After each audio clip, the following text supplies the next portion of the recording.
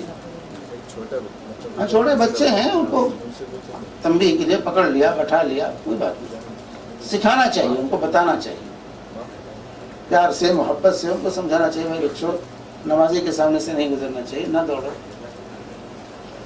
دوسری جماعت بنانا، ہاں دوسری جماعت بنانا چاہیے۔ پہلے تو یہ واضح ہونا چاہیے اصل جماعت پہلی جماعت ہے، جس جماعت میں شریک ہونے کا ہمیں حکم دیا گیا ہے وہ اصل ہے پہلی جماعت، سمجھے؟ یہ دوسری تیسری چوتھی چل رہی ہے تسلی کے لیے، سمجھے؟ تو آج جو فیشن ہو گیا ہے ہمارے یہاں، کہتے ہیں پہلی دوسری جماعت تو مل جائے گی، تیسری جماعت تو مل جائے گی، یہ غلط، یہ تصور غلط۔ رہا جہاں تک کیا دوسری جماعت کر سکتے ہیں تو کر سکتے ہیں، جائز ہے، اس کو ناجائز نہیں کہا جا سکتا، کیونکہ ترمذی کی روایت ہے کہ اللہ کے رسول صلی اللہ علیہ وسلم نماز سے فارغ ہوئے تو ایک صحابی پہنچ گئے، جماعت ان کی چھوٹ گئی، تو اللہ کے صلی اللہ علیہ وسلم نے فرمایا من یتصدق علی ھذا، اس پر کون صدقہ کرے گا؟ تو حضرت ابوبکر صدیق رضی اللہ عنہ تیار ہوئے اور جا کے ان کے ساتھ جماعت کر کے نماز پڑھی، حالانکہ پڑھ چکے تھے۔ تو یہ نماز پڑھا ہوا انسان دوسرے کو ثواب پہنچانے کے لیے جو ہے دوبارہ نماز پڑھ سکتا ہے سب جماعت بنا کر۔ تو دو تین اگر جو ہے جماعت جن کو نہیں ملی ہے وہ دونوں ابھی نماز نہیں پڑھے ہیں، وہ لوگ اگر جماعت بنا لیتے ہیں تو کوئی بات نہیں، لیکن سلف کے ہاں یہ معیوب سمجھی جاتی تھی بات۔ کیوں معیوب سمجھی جاتی تھی؟ معیوب سمجھنے کی وجہ یہ تھی کہ اہل بدعت ائمہ کے پیچھے نماز پڑھنے سے گریز کرتے تھے، جیسے جا کے آج بھی ائمہ حرم کے پیچھے ہمارے جو ہے بریلوی حضرات نماز پڑھنے سے گریز کرتے ہیں، شیعہ نماز پڑھنے سے بھاگتے ہیں۔ تو اس وقت چونکہ امام ہی حاکم ہوتا تھا تو حکام سے جن کو ناراضگی ہوتی تھی، یہ جو ہے خوارج اور اس طرح کے لوگ جو تھے وہ جو ہے الگ رہنا چاہتے تھے، تو اس کو مخالفت سمجھا جاتا تھا کہ گویا کہ امام کا حاکم کا مخالف ہے، اس لیے سلف اس کو معیوب سمجھتے تھے دوسری جماعت کو، کہ دوسری جماعت نہ کرائی جائے، بلکہ کہتے ہیں گھر میں جا کے کرا لو، گھر میں جا کے پڑھ لو، سمجھا؟ اس وجہ سے اس کو معیوب سمجھا جاتا تھا سلف کے زمانے میں دوسری جماعت کو، تاکہ اہل بدعت کو موقع نہ ملے۔ جیسے آج بھی جا کے حرم میں بھی دوسری جماعت کرتے ہیں لوگ، حرمین میں بھی جو اہل بدعت ہیں وہ نماز جماعت میں نہیں شریک ہوں گے، بعد میں جا کر کے وہ وہاں جو ہے دوسری جماعت کرتے ہیں۔ یہ میں کہوں گا غلط ہے، ایسی جو دوسری جماعت ہے یہ غلط ہے، نہیں ہونا چاہیے، کیونکہ اختلاف بین المسلمین کا مظہر ہے، لیکن عام حالات میں دوسری جماعت کرنے میں کوئی حرج نہیں۔ جیسے کہ حرم میں گئے، نماز ہو چکی ہے، وقت پہ نہیں پہنچے ہیں، کہیں سفر سے آئے تو دوسری جماعت بنانے حرم میں پہنچے، وقت ہو چکا تھا، مطلب ٹائم نہیں تھا، سفر سے آئے بے وقت پہنچے، نماز پڑھنا ہے، جماعت ہو چکی ہے، جا کے اپنا پڑھ لیجیے، الگ پڑھ گئے جماعت، تاکہ بدعتیوں کا وہ نہ ملے، شہر نہ ملے، جماعت نہیں بنانا، نہیں بنا اپنا الگ پڑھ لیجیے۔ حرم آفس میں بعض یہ فلسطینی لوگ ہیں جو نماز نہیں پڑھتے ساتھ، تو میں ایک بار پوچھا کہ کیوں نہیں پڑھتے بھائی ہمارے ساتھ، تو بولے میں الگ پڑھ لیتا ہوں۔ کیوں بولے تو وہ جو بولتے کہ جو امام صاحب پڑھاتے میں ان کو پسند نہیں کرتا ہوں، اچھا انسان نہیں، تو بولے کہ اس کی پیچھے نماز نہیں ہوتی ہمیں، تو یہ صحیح ہے شیخ؟ تو دوسری مسجد میں چلے جاؤ، وہ نہیں تو تمام ائمہ نہیں جو صحیح۔ مسئلے پہ ہم لوگ پڑھتے، ایک سے دو لوگوں کی بات سنا ہوئے، لوگ بولتے کہ جس سے ہمارا دل یہ نہیں ہے یا پھر وہ آدمی خراب ہے ان کی پیچھے نماز نہیں ہوتی، بولتے یہ بہانہ ہے شیخ ان کا؟ کیوں نہیں؟ کیا ہے اس کے اندر؟ کیوں نہیں پسند ہے؟ وہ ان کا کچھ آپسی چیز ہے، ہاں آپسی جھگڑے ہیں، نہیں پڑھتے الگ چیز ہے، لیکن کیوں نہیں پڑھتے؟ نماز پڑھنے میں کیا ایسا کچھ ہے شیخ؟ ضعیف حدیث تو ہے کیا کا مطلب؟ کیا وہ لوگ بولتے ہیں کہ حدیث میں ایسا ہے کیا حدیث میں؟ کہ کسی کے جس کو ہم پسند نہیں کرتے یا پھر جو انسان ہمارے نظر نہیں، نماز ہو جائے گی، نماز کسی نماز کی بات نہیں ہے، اس امام کو بدترین امام کہا گیا ہے کہ جس کو لوگ ناپسند کرتے ہیں۔